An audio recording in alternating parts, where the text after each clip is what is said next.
if you're not being fully you, fully present, fully visible, if you're hiding, if you're playing a game, if you're, you know, trying to impress somebody, they know something's wrong, they just don't know what, and it just feels creepy to them, and that's why nice guys often aren't very attractive to women. One woman wrote me, a few months back, and a pretty long email, and I didn't read it all, but the parts I read were really actually pretty intriguing. She said, "The nice guy's hiding of his sexual agenda and his use of covert contracts and trying to impress a woman and get her to like him while hiding the sexual agenda," which is usually what puts nice guys in the friend zone. She said, "That not only comes across as creepy, it comes across as predatory." And I'm going, "I could see that." A predatory person, like, if I'm walking down the street here in Puerto Vallarta and somebody's asking, they're acting like they're my best friend and they've got something really great to share with me. I'm going, we're not friends. You're either going to rob from me or you're trying to sell me something I don't really need, because I know they're not being genuine, right? Women know that. So being honest and being genuine. And again, I really stress and no more Mr. Nice Guy. Find safe people to start revealing yourself. And again, I think a lot of generation is really open to that. That's why I think that is such a positive thing. Another really big piece for so many of the nice guys I work with, and I think it's even growing, is the disconnection most nice guys have from other men. Often we're more comfortable around women, getting their validation. A lot of, and maybe even more so today than even when I started doing this work 30 years ago, a lot more men are isolated. They just don't connect with anybody, men or women. And again, there's so much just technology that they can just stay on technology 24/7. And so I think, no, I don't think, I know we men have to connect with other men to be at our best self. Again, for 1.5 years, you and I were tribal brothers. We were going out hunting and gathering and hunting, gathering and warring and coming back and bringing the food, the furs and the fox back to the women and, providing, protecting. And we did it together. We did it as men. And really, it's only been maybe the last 60, 70 years that men quit having that deep connection with other men when they came back from World War II and women had been in the factories, building the bombs and the tanks and being in the hospitals and the nursing, men came back. And some women went back to being housemakers and other women stayed in the business world. And feminism came along, told women, your highest goal is to have a career. It's not being married. It's not having kids. And now all of a sudden, I'm not saying either that's right or wrong. It's just what is. Men don't have a place to go connect with men anymore. But I think that's changing too. Um, when I did my book tour for No More Mr. Nice Guy back 2003, traveled across the US, several major cities, a lot of interviews with newspaper and radio and television. And I was asked a lot if I saw a worldwide men's movement coming, like feminism. I said, no, I really didn't think so. I didn't think there was one unifying thing that would bring men together. But now I'm looking, and I really actually do believe there is a worldwide men's movement happening, but it's not what you'd think, and it's not necessarily immediately visible, but from where I sit, 'cause my life is men. It's all I do is work with men. And so I'm traveling to Australia in 2 weeks. I'm going to Denmark in November. I was in Japan back in April. I get to see men around the world. I was in Berlin a couple years ago, London a couple years ago. And so what I see is men not knowing that they're looking for tribe, not knowing that they're looking for a men's group, a men's program.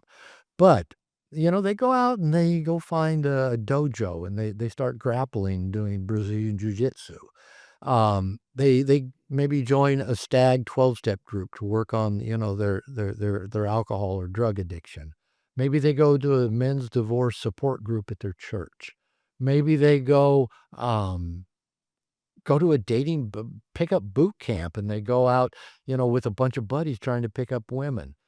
And they don't know they were going to find connection with men, but then they do. Maybe they make a buddy in the dojo. They get connected with the guys in their divorce support group at their church, their 12-step group, their pickup boot camp. They're connecting with guys, doing things with men feeling empowered and engaged and seen and heard by other men. And now because there's so many podcasts out there, so many men's coaches, so many good books out there that, one guy saying, have you heard of this book? No, tell me about it. Have you watched this podcast? No, it's really good. And now all of a sudden there's this kind of cross insemination of men's work. Hey, this guy just went looking, for a dojo. This guy just went looking for support from divorce. This guy just wanted to learn how to pick up women. But now all of a sudden they're connected with men. They're getting turned on to other programs and I really see this is blowing up worldwide of men finding depth of connection with other men. Even in the UK, someone turned me on to this a couple years ago. I may get the name wrong, but I think it's called Andy's Club, Andy's something club, where every Monday night, men all over the UK get together in a pub just to support each other. And it was started by the mother and best friend of a guy named Andy that committed suicide several years ago. And his mother and his best friend decided, "We gotta help men deal with this epidemic of loneliness and suicide." So this is the kind of thing that's popping up around the world. So, again, I'm optimistic that we're going in a good direction and that men are getting that depth of connection with other men. So in terms of, where does a guy my age, a guy your age, a guy, 25, where do they go? I think number 1, find that safe place to start working on just being honest. You being accepted for you. When I was in that 12-step group and I would tell these really dark things I'd been thinking about that I never told anybody, the strongest reaction I ever got was, "Thank you for sharing, Robert." I go, "They don't think I'm bad." And so it let me let go of this must make me bad, right? So work at releasing that shame, being honest, and connecting with men, and especially men that are working at being vulnerable and opening up and being authentic. I think that is going to transform the world we live in. I really believe that.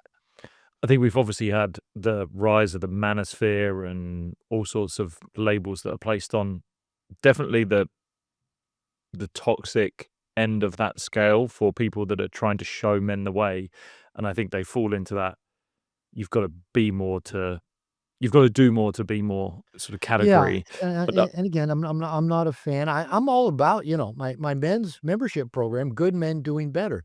I wear a little bracelet, just says "Do Better." I don't have to be better, I'm fine.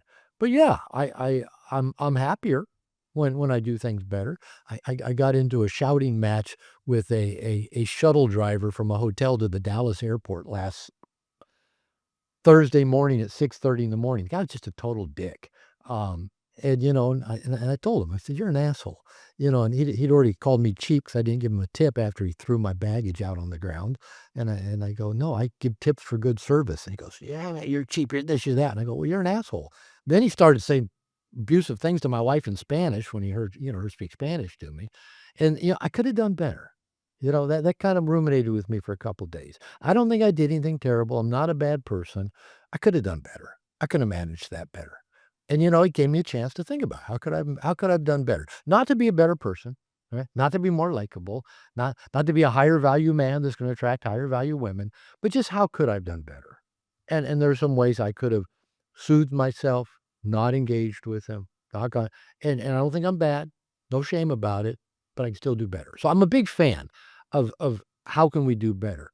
But I don't think we have to be high value men to go get high value women. Again, I think if you like yourself, you're probably gonna be attractive to a lot of people. Now, of course, if you're just trying to get the youngest, hottest women you can get to validate some sense of worth that you don't think you have, or you somehow think those young, hot women are gonna be more interesting and better in bed, which is probably both a myth. Yeah, you better, get to the gym more often, do more cold plunges, do more CrossFit, do all that stuff so you can be the high value man. Um, but, I understand the whole red pill thing. I understand incel. I understand MGTOW. I mean, I plenty of times thought about, I don't need women. Women make me crazy. I plenty of times thought about, I'll go my own way.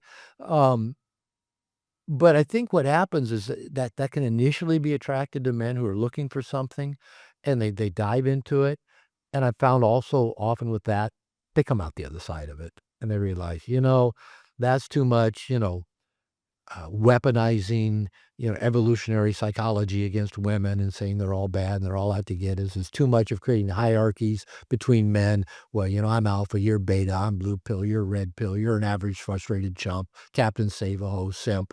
I think men might be drawn to some of the answers that are there and then often come out the other side. I spoke at a red pill conference. It was right before COVID.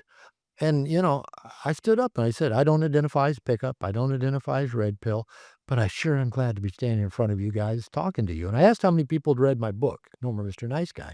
Probably 3/4 of the 250 guys there raised their hand. And I said, "So I don't know if No More Mr. Nice Guy is a gateway drug to red pill or if red pill's is a gateway drug to No More Mr. Nice Guy." To me, let's just work together. Let's help men find answers to live their best lives, be their best selves, and to love themselves and to love women fully, or if they love men, to love men fully. Let's just help men. If you enjoyed that clip and you want to enjoy even more, then YouTube has thrown up the next video it believes you are going to enjoy most. No idea what it is. It's right here.